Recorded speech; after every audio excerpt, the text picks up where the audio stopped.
O Brasil mudou e muito depois que assumimos o governo em janeiro de 2019.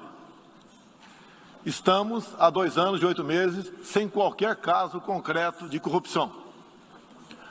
O Brasil tem um presidente que acredita em Deus, respeita a Constituição, valoriza a família e deve lealdade ao seu povo. Isso é muito. É uma sólida base se levarmos em conta que estávamos à beira do socialismo. Nossas estatais davam prejuízos de bilhões de dólares no passado. Hoje são lucrativas. Nosso Banco de Desenvolvimento era usado para financiar obras em países comunistas, sem garantias. Quem honrava esses compromissos era o próprio povo brasileiro. Tudo isso mudou. Apresento agora um novo Brasil, com sua credibilidade já recuperada diante do mundo. O Brasil possui o maior programa de parceria de investimentos com a iniciativa privada de sua história. Programa que já é uma realidade e está em franca execução. Até aqui foram contratados 100 bilhões de dólares de novos investimentos e arrecadados 23 bilhões de dólares em outorgas. Na área de infraestrutura, leiloamos para a iniciativa privada 34 aeroportos e 29 terminais portuários. Já são mais de 6 bilhões de dólares em contratos privados para novas ferrovias. Introduzimos o sistema de autorizações ferroviárias, o que aproxima nosso modelo ao americano. Em poucos dias recebemos 14 requerimentos de autorizações para novas ferrovias, com quase 15 bilhões de dólares em investimentos privados. Em nosso governo, promovemos o ressurgimento do modal ferroviário. Como reflexo, menor consumo de combustíveis fósseis e redução do custo Brasil, em especial no barateamento de produção de alimentos. Grande avanço vem acontecendo na área do saneamento básico. O maior leilão da história do setor foi realizado em abril, com concessão ao setor privado dos serviços de distribuição de água e esgoto no estado do Rio de Janeiro. Temos tudo o que o investidor procura: um grande mercado consumidor, excelentes serviços, tradição de respeito a contratos e confiança no nosso governo. Também anuncio que nos próximos dias realizaremos o leilão para a implementação da tecnologia 5G no Brasil. Nossa moderna e sustentável agricultura de baixo carbono alimenta mais de 1 bilhão de pessoas no mundo e utiliza apenas 8% do território nacional. Nenhum país do mundo possui uma legislação ambiental tão completa quanto a nossa. Nosso Código Florestal deve servir de exemplo para outros países. O Brasil é um país com dimensões continentais, com grandes desafios ambientais. São 8,5 milhões de quilômetros quadrados, dos quais 66%, 2/3, são vegetação nativa, a mesma desde o seu descobrimento em 1500. Somente no bioma amazônico, 84% da floresta está intacta, abrigando a maior biodiversidade do planeta. Lembro que a região amazônica equivale à área de toda a Europa Ocidental. Antecipamos de 2060 para 2050 o objetivo de alcançar a neutralidade climática. Os recursos humanos e financeiros destinados ao fortalecimento dos órgãos ambientais foram dobrados, com vistas a zerar o desmatamento ilegal. E os resultados desta importante ação já começaram a aparecer. Na Amazônia, tivemos uma redução de 32% do desmatamento no mês de agosto, quando comparado a agosto do ano anterior. Qual país do mundo tem uma política de preservação ambiental como a nossa? Os senhores estão convidados a visitar a nossa Amazônia. O Brasil já é um exemplo na geração de energia, com 83% advinda de fontes renováveis. Por ocasião da COP26, buscaremos consenso sobre as regras do mercado de crédito de carbono global. Esperamos que os países industrializados cumpram efetivamente seus compromissos com o financiamento de clima em volumes relevantes. O futuro do emprego verde está no Brasil.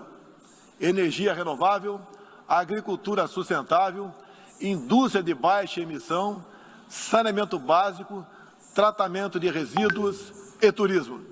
Ratificamos a Convenção Interamericana contra o Racismo e formas correlatas de intolerância.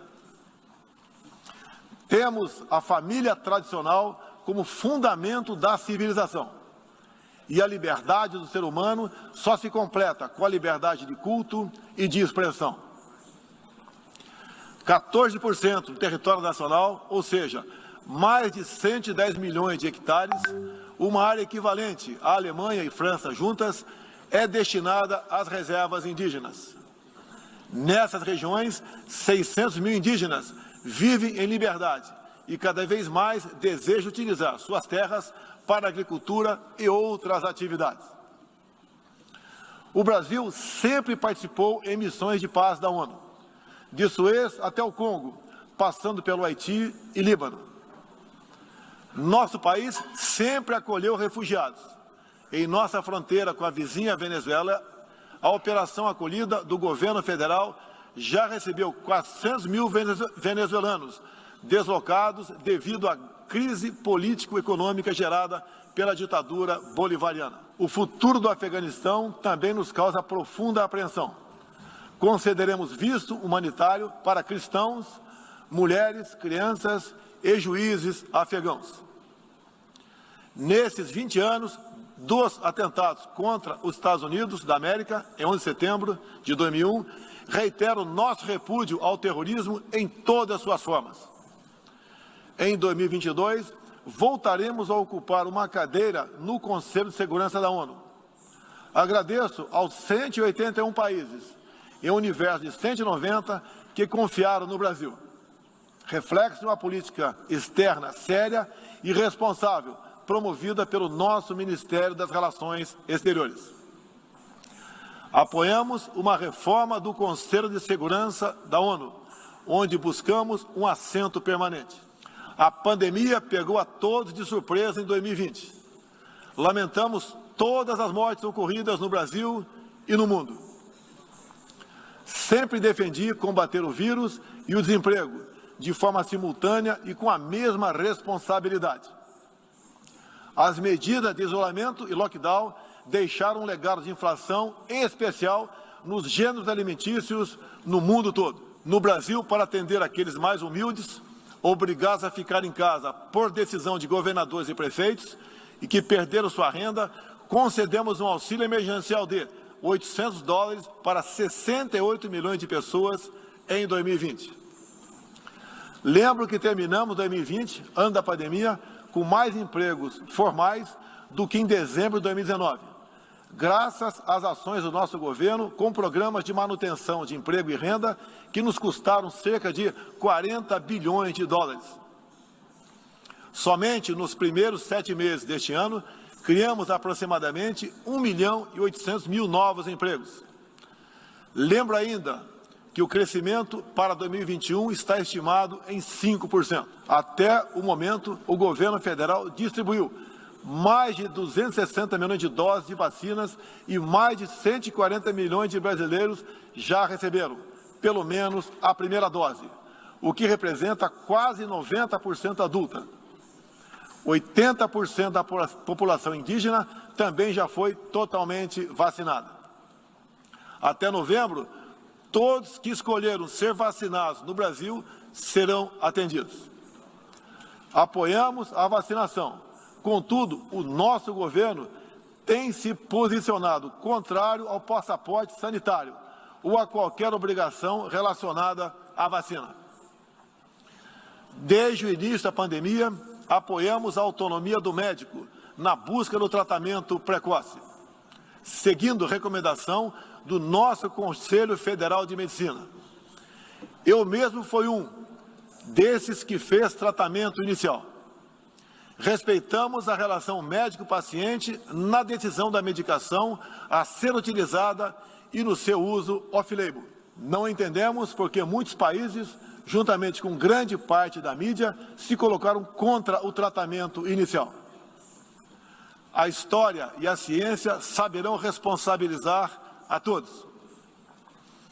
No último 7 de setembro, data da nossa independência, milhões de brasileiros, de forma pacífica e patriótica, foram às ruas, na maior manifestação de nossa história. Mostrar que não abre mão da democracia, das liberdades individuais e de apoio ao nosso governo. Como demonstrado, o Brasil vive novos tempos. Na economia, temos um dos melhores desempenhos entre os emergentes. Meu governo recuperou a credibilidade externa e hoje se apresenta como um dos melhores destinos para investimentos. É aqui, nesta Assembleia Geral, que vislumbramos um mundo de mais liberdade, democracia, prosperidade e paz. Que Deus abençoe a todos.